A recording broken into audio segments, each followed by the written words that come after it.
So welcome back guys to another video.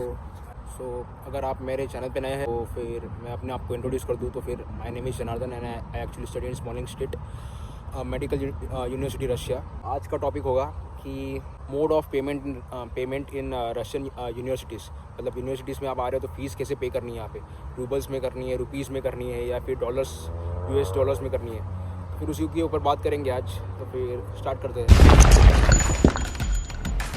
मैं जहाँ पढ़ता हूँ, मतलब मैं स्मॉलिंग्स पे पढ़ता हूँ, एक्चुअली स्मॉलिंग स्टेट मेडिकल यूनिवर्सिटी में मैं पढ़ता हूँ उधर यहाँ पे। सो फिर यहाँ पे फ़ीस जो है एक्चुअली डॉलर्स में एक्सेप्ट होती है, मतलब USD जो होता है उसमें फ़ीस एक्सेप्ट होती है। एंड हमारी फ़ीस जो है मतलब 6,000 USD है। तो फिर जब मैं इंडिया जाता हूँ तो फिर मैं इंडिया से मतलब कैरी करता हूँ अपने साथ डॉलर्स 6,000 USD जो भी है, मतलब किसी 6,000 USD के आज के रेट के हिसाब से हुआ अराउंड 4,80,000। मतलब पहले का रेट के हिसाब से कम था। पहले मतलब 6 साल पहले मैं एडमिशन लिया था तभी था कुछ रेट 3,80,000 या 3,90,000। तो फिर मैं मतलब हर साल कैरी करता हूँ डॉलर्स अपने साथ। एंड मतलब $6,000 USD होते हैं। मतलब मैं एक्सचेंज कराता हूँ रुपी टू USD, जो रेट मिलता है मुझे उस दिन पे मैं उस रेट से एक्सचेंज कराता हूँ। And I carry with me USD because जो मेरी कंसल्टेंसी है वो मतलब USD में एक्सेप्ट करती है पेमेंट।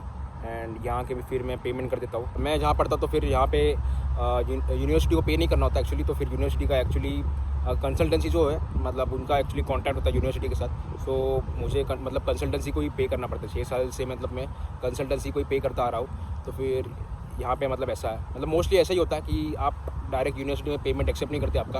अगर आप देने भी जाओगे मतलब तो फिर आपसे लेंगे नहीं वो, क्योंकि कंसल्टेंसी का और उनका कॉन्ट्रैक्ट होता है। एंड यू हैव टू पे टू योर कंसल्टेंसी। मतलब किसी एक यूनिवर्सिटी का बारे में मुझे पता है, जैसे कि first Moscow state medical university, वहाँ पे पेमेंट मतलब डायरेक्ट यूनिवर्सिटी एक्सेप्ट करती है। तो फिर वहाँ पे आप डायरेक्ट यूनिवर्सिटी को पेमेंट जाके कर सकते हो।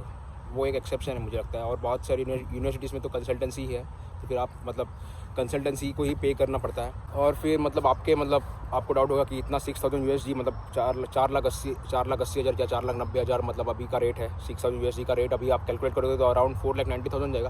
तो फिर $4,90,000 मतलब ये इतना सारा डॉलर्स आपके साथ फ्लाइट में कैरी करना क्या रिस्की है, या फिर आपको वो कस्टम वाले पकड़ लेंगे ये 6,000 USD मतलब फ़्लाइट पर आप मतलब एयरपोर्ट पे पकड़ा, मतलब आपको पकड़ेंगे या क्या वहाँ पे रोक लेंगे क्या? तो मुझे लगता है नहीं रोकेंगे, क्योंकि प्रॉब्लम नहीं आता किसी को। क्योंकि आपके पास तो पहली बात जहाँ से आप डॉलर ख़रीदते हो, रुपी देके आप डॉलर जहाँ से इंडिया से खरीदते हो वहाँ से पहली बात तो आपको रिसिप्ट मिलता है।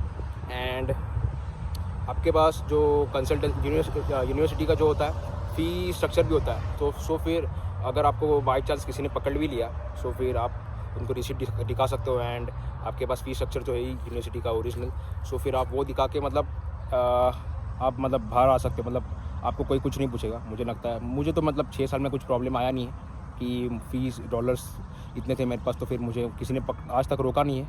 एक मुझे केस याद है कि हमारे ही मतलब स्टूडेंट को कोई रोका था, बट छोड़ दिया था उसको बाद में ये फ़ी रिसिप्ट वो सब दिखा के, फ़ी स्ट्रक्चर वो सब दिखा के छोड़ दिया था। फिर कोई प्रॉब्लम आता नहीं, आप कैरी कर सकते हो डॉलर्स यहाँ पे।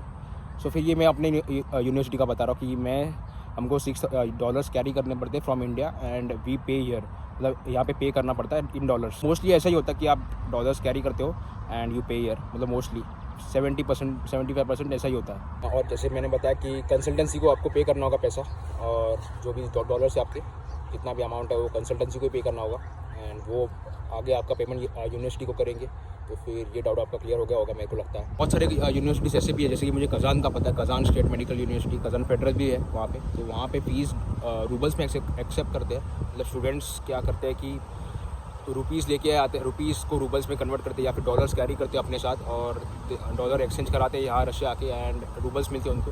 एंड रूबल्स में पेमेंट होता है वहाँ पे मतलब कुछ 4,16,000 फ़ीस है या फिर 3,80,000 फ़ीस है वहाँ पे। कज़ान की बात कर रहा हूँ ये मैं। एंड मोस्टली तो मुझे जहाँ तक पता है कि रुपी USD में फ़ीस एक्सेप्ट करता है मोस्ट। मतलब कोई कंसल्टेंसीज ऐसी भी होती है मतलब जो INR में भी फ़ीस एक्सेप्ट करती है। एंड मतलब वो एक्सेप्शन होगा, मतलब वो आपके पूरा मतलब कंसल्टेंसी के ऊपर डिपेंड करेगा, क्योंकि मोस्टली कंसल्टेंसी से मतलब आपको सब यहाँ पे देखती है डॉक्यूमेंट्स, वो सब आपको कंसल्टेंसी से हैंडल करेगी। तो फिर कंसल्टेंसी की आप जो कंसल्टेंसी से आ रहे हो उनको पूछो फ़ीस किस में एक्सेप्ट कर रहे हो। एंड मतलब INR में कर रहे हो तो फिर INR में कर सकते हो, USD में तो USD में, कोई दिक्कत की बात नहीं है ऐसे। फिर कंसल्टेंसी में डिपेंड करेगा ये। आपका। सो फिर डाउट क्लियर हो गया होगा फीस किसको पे करना है एंड फीस कौन से मोड में पे करना है। और एक और क्वेश्चन होगा कि जिनका मतलब कोई लोग स्टूडेंट्स होते हैं, मतलब उनका बैंक लोन होता है फर्स्ट ईयर से ही, तो फिर वो पेमेंट कैसे करें, रुपीज़ में, रूबल्स में या फिर USD में। तो फिर उनके लिए मतलब कोई कंसल्टेंसी ऐसी भी होती है कि मतलब वो आपको हेल्प करेगी बैंक लोन लेने में, एंड मतलब वो आपको डॉक्यूमेंटेशन जो भी होगा वो सब प्रोवाइड करेंगी एंड आपको बैंक लोन में मतलब हेल्प करेगी, मतलब कैसे क्या करना है प्रोसीजर वो सब। एंड जिनका बैंक लोन है, बैंक लोन का आपको ऑप्शन मिलता है कि मतलब आप डायरेक्ट बैंक से ट्रांसफ़र कर सकते हैं यूनिवर्सिटी के अकाउंट में, आप एक कंसल्टेंसी के अकाउंट में। आपको जो भी कंसल्टेंसी वाले नंबर प्रोवाइड करेंगे उसके मतलब वो नंबर के ऊपर आप ट्रांसफ़र कर सकते हो। एंड एक और ऑप्शन है कि आप बैंक से डॉलर्स ले सकते हो USD। बैंक वाले आपको as a loan US dollars देंगे एंड वो USD कैरी करके आप यहाँ पे सबमिट कर सकते हो, अगर आपकी कंसल्टेंसी जो है USD एक्सेप्ट कर रही हो, या कोई भी ऑप्शन देखिए आपको कंसल्टेंसी, ये आपके कंसल्टेंसी के ऊपर डिपेंड करेगा। अगेन मैं आपको बोल रहा हूँ ये फिर आपको 2 ऑप्शन मिलते हैं, या फिर आप बैंक ट्रांसफ़र करो या फिर डायरेक्ट यूनिवर्सिटी के अकाउंट में, और या फिर आप डॉलर्स कैरी कर सकते हो बैंक से लेके। नेक्स्ट क्वेश्चन पे आते हैं कि फीस जो है मतलब पूरे मतलब ईयर एक साल की मतलब एक साथ भरनी, या फिर मतलब हर सेम में, मतलब सेम 1 सेम यहाँ पे 2 सेम होते हैं, फिर 2 सेम के हिसाब से भरनी है। तो फिर मैं जहाँ पढ़ता हूँ स्मॉलिंग्स में, तो फिर यहाँ पे मतलब 1 टाइम पेमेंट करना पड़ता है आपको, पूरे 1 साल का आपको 1 टाइम पेमेंट करना पड़ता है। एंड बहुत सारी यूनिवर्सिटीज़ आपको ऑप्शन देती है कि आप 2 टाइम पेमेंट कर सकते हो, मतलब सेम 1 का अलग मतलब हाफ़ पेमेंट कर सकते हो। सेम 1 के लिए आप हाफ़ फीस पे करो, उसके बाद सेम 2 चालू होने के बाद हाफ़ फीस वापस पे कर दो।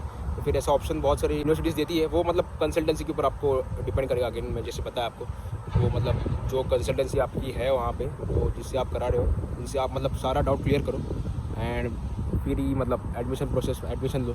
ये सब डाउट्स जो होंगे आपके वो सब क्लियर करो। और मतलब बहुत सारे यूनिवर्सिटीज़ ऐसी भी होती है कि मतलब आप 6 साल की फ़ीस, मतलब 6 साल का कोर्स है आपका MBBS का यहाँ पे रशिया में, मतलब 6 साल की पूरी फ़ीस एक साथ भर सकते हो। फिर आपको डिस्काउंट मिलेगा कुछ, आपका अगर 24 लाख में पूरा MBBS हो रहा है तो फिर आपका 18 लाख ही लगेगा। तो फिर ऐसे मतलब बहुत सारे मतलब आपको देती है, मतलब पैकेजेस देती है आपको, मतलब फ़ीस कैसे पे करने हैं वैसे। तो फिर मुझे लगता है कि ये बेवकूफ़ी है कि पूरी 6 साल की फ़ीस कोई मतलब एक साथ क्यों भरेगा। मतलब लोग भरते, ऐसा नहीं कि नहीं भरते, बट मुझे तो ये बेवकूफ़ी लगती है। मतलब जो लोग मतलब अच्छी कंडीशन होती है उनकी मतलब वो पे कर देते हैं। एंड मतलब अगर आपका बीच सेम में मतलब कभी भी कौन से ईयर में आपका ट्रांसफ़र लेने का मन हुआ यूनिवर्सिटी से, आपको फॉर एग्जांपल कोई यूनिवर्सिटी अच्छी नहीं लगी एंड आपने फ़ीस पूरा पे कर दिया 6 साल का, एंड आपको ट्रांसफ़र लेना है, तो आपका फ़ीस तो मतलब वेस्ट गया ना, मतलब आपको रिफ़ंड तो नहीं मिलता उस फीस का, एंड मतलब आपका तो मतलब वेस्ट जाएगा वो पैसा। यही बोलना चाहूँगा मैं।